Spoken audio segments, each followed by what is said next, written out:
Delight IAS पर आप सभी का एक बार फिर से बहुत बहुत स्वागत है। एक बहुत ही इंपॉर्टेंट टॉपिक पर बात करने जा रहे हैं भाई।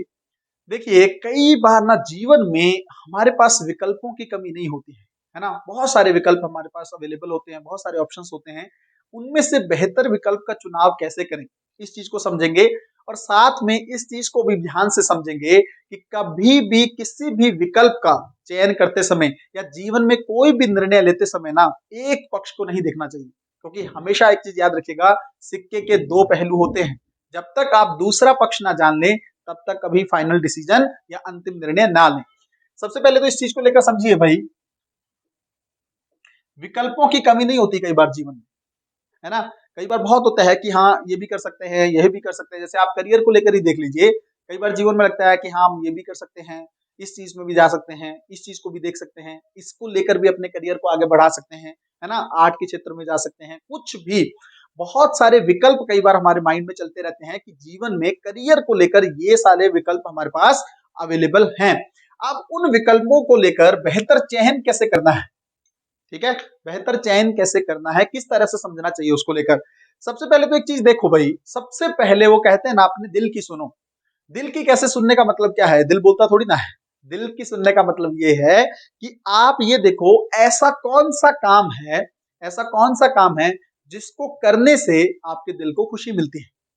जैसे यूपीएससी में ऑप्शनल जब डिसाइड करना होता है ना, तो ज्यादातर लोग आपको क्या बोलते हैं कि आप अपना इंटरेस्ट देखिए, क्योंकि अगर इंटरेस्ट होगा ना तो ऑप्शनल में मार्क्स ज्यादा ले पाओगे। उसी तरह से मैं ये कहता हूं कि जब आप ये देखोगे कि कौन सी चीज में आपकी रुचि है, कौन सी चीज करने को आपको अच्छा लगता है।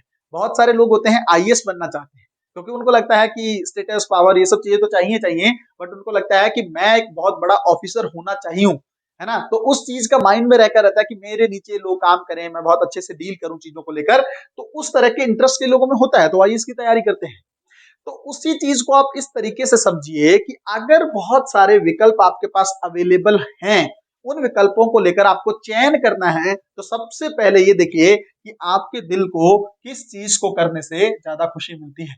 हालांकि भारत में एक चीज अलग दिखती है, लोग ज्यादातर वो करते हैं कई बार माता पिता के दबाव में, है ना? कई बार समाज के दबाव में वो सारी चीजें करते हैं जो उनका मन नहीं चाहता है ना? कई लोग प्राइवेट सेक्टर में वर्क नहीं करना चाहते फिर भी कर रहे हैं, कई लोग गवर्नमेंट सेक्टर में नहीं जाना चाहते हैं फिर भी कर रहे हैं, कई लोग अपना आर्ट करना चाहते हैं बट फैमिली के दबाव के चलते आर्ट नहीं कर पाते हैं। तो ऐसा नहीं है, दोनों चीजों को आपको बैलेंस करके चलना है। देखिए भाई, कुछ हद तक परिवार इसलिए मैं गलत नहीं मानता हूं क्योंकि परिवार को पता होता है कि आपको अपना फ्यूचर अच्छे से सिक्योर करना है ना? क्योंकि इस वर्तमान समय में जो जरूरतें हैं उसके अनुरूप अगर आपकी अर्निंग नहीं होगी तो कहीं ना कहीं पर समस्या भी आपको ही फेस करनी पड़ेगी। तो समय के अनुरूप आपको चलना है, बट कहीं ना कहीं पर कई बार ऐसी सिचुएशन भी बन जाती है कि आप दोनों चीजें एक साथ कर सकते हो, है ना? दोनों चीजें कर सकते हो। ऐसा विकल्प आप चयन कर सकते हो जिसमें आपके दिल की खुशी भी इन्वॉल्व हो और जिसमें कहीं ना कहीं पर करियर को लेकर भी ऑप्शन बहुत सारे अच्छे से अवेलेबल हो, है ना? दूसरा एक चीज देखिए भाई, जैसे सिक्के के मैं हमेशा कह रहा हूं ना कि दो पहलू होते हैं। कई बार हम जीवन में ना तुरंत डिसीजन ले लेते हैं, तुरंत। हमें लगता है किसी भी चीज को लेकर, किसी फ्रेंड के बारे में हमें कुछ पता चला, हमने जाना भी नहीं कि दूसरा पक्ष क्या था, हमने डिसीजन ले लिया। कई बार जीवन में ऐसा भी होता है कि हमें लगता है किसी थर्ड पार्टी ने, किसी थर्ड पर्सन ने हमें कोई बात कही, उसके बेस पर हम लोगों ने अपना एक फाइनल डिसीजन ले लिया, जबकि यह नहीं जाना। मान लीजिए दो इंसान है, ए और बी, ठीक है? ए बी दो पर्सन है, दो फ्रेंड है, कोई भी रिलेशन हो सकता है। किसी सी पर्सन ने ए को कुछ कहा, यह सी पर्सन हो सकता है कि जिंदगी में बहुत ज्यादा इंपॉर्टेंट भी ना हो, बट उसने कुछ कह दिया बी के बारे में, ठीक है? बी के बारे में इसने कुछ कह दिया सी ने, और कहीं ना कहीं पर ए ने सी के जो बात सी ने कही उसके बेस पर ए ने बी से अपने रिलेशन को तोड़ लिया, अपनी दोस्ती को खराब कर लिया। ऐसा बहुत सारा बात होता है ना आप लोगों के जीवन में, बट आप लोगों ने ये नहीं जाना कि हो सकता है इसने जानबूझ के कुछ किया हो सकता है इसकी इंटेंशन सही ना हो। तो मैं, ये सिर्फ एक एग्जाम्पल है, ऐसा बहुत सारी चीजों को लेकर होता है। कई बार हम आईएएस की तैयारी को लेकर भी अवधारणा बना लेते हैं, हमारे मन में चलता रहता है क्या, एक एक चीज को लेकर एक परसेप्शन हमारे बन जाता है कि अरे आईएएस तो बहुत बड़े लोग तैयारी करते हैं, बहुत अच्छे स्कूलों से पढ़े हुए बच्चे आईएएस की तैयारी करते हैं, है ना? हम नहीं कर सकते हैं, हम कमजोर हैं, हम सरकारी स्कूलों में पढ़े हैं, हमारे अंदर ये चीज है, मेरा बेसिक अच्छा नहीं है। ये सब अवधारणाएं होती है ना। कभी भी सिक्के का सिर्फ एक पहलू देखते हैं, उस पहलू को नहीं देखते हैं जो बिल्कुल वीक बच्चे थे तैयारी में, जिनके ग्रेजुएशन के स्तर पर या स्कूलिंग के स्तर पर मार्क्स बहुत कम थे, उन लोगों ने भी आईएएस में टॉप किया है। कभी नहीं देखेंगे वो वाला पहलू। तो उस आधार पर अगर डिसीजन लोगे ना, तो गलत डिसीजन लोगे। ठीक है।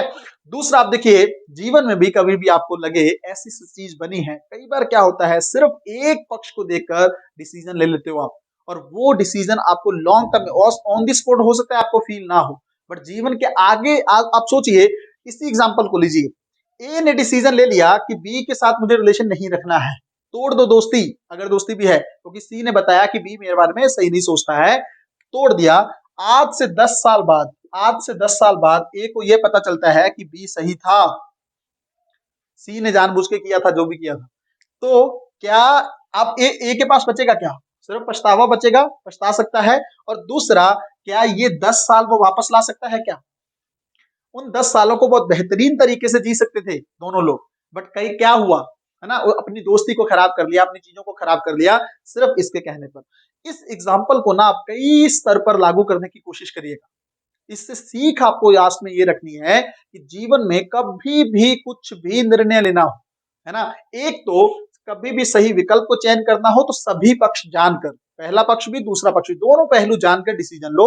और दूसरा, कोई भी डिसीजन लेने से पहले जीवन में, नॉर्मल से नॉर्मल डिसीजन लेने से पहले दोनों पक्षों को जरूर जाना है, सिक्के के दोनों पहलुओं को जरूर जानना है, ताकि आपका डिसीजन जो है वो बेहतरीन तरीके से आप ले सकें। यूपीएससी में भी होता है ना, जब क्वेश्चन लिखते हैं क्या करते हैं, दोनों पक्ष, पक्ष में भी बताओ विपक्ष में भी बताओ, और फिर कंक्लूजन की तरफ बढ़ो। यही होता है, बैलेंस्ड आंसर लिखना होता है यूपीएससी में भी। उसी तरह से जीवन में भी कभी भी कोई डिसीजन लो, दोनों पक्ष जान लो, उसके बाद जो आपको सही लगे उस तरह का निर्णय आप लोगों को लेना चाहिए। मुझे लगता है इस चीज को लेकर बहुत अच्छे से कॉन्सेप्ट आप लोगों का क्लियर हो गया होगा। जल्दबाजी, देखिए भाई, निर्णय लेने में सबसे पहली चीज यह रोका जाता है आप लोगों को कि जल्दबाजी मत करिए, तुरंत डिसीजन मत लीजिए, क्योंकि जल्दबाजी में निर्णय लिए गए ना, ज्यादातर निर्णय गलत ही साबित होते हैं, है ना। जल्दबाजी में किया गया डिसीजन तुरंत कर लिया, ऑन दी स्पॉट कर लिया, कई बार ऐसा होता है ना। और खास करके गुस्से में कभी कोई डिसीजन मत लीजिए। ये भी बोला जाता है ना कि तुरंत गुस्सा आ रहा हो ना, उस समय ये मत तोड़िए कि तुमसे बात, आज के बाद मैं बात नहीं करूंगा या बात नहीं करूंगी, है ना, या आज के बाद मैं ये चीज नहीं करूंगा, आज के बाद मैं आईएएस की तैयारी करूंगा ही क्योंकि मुझे ये चीज लग गई, है ना। तो इस तरह जब कई बार गुस्सा आ गया होता है ना, तो आप कहीं ना कहीं पर बहुत गलत डिसीजन ले बैठते हैं। तो अपने आप को थोड़ा समय तक कूल करना है, उसके बाद जाकर आपको डिसीजन लेना है ना। तो डिसीजन लेने से रिलेटेड कुछ कुछ चीजें जो थी, मुझे लगता है आप लोगों को बहुत अच्छे से क्लियर हो गई होंगी, है ना। मिलते हैं अगली वीडियो में, तब तक अपना ध्यान रखें, अपनी पढ़ाई को बहुत अच्छे तरीके से करें। बहुत बहुत धन्यवाद।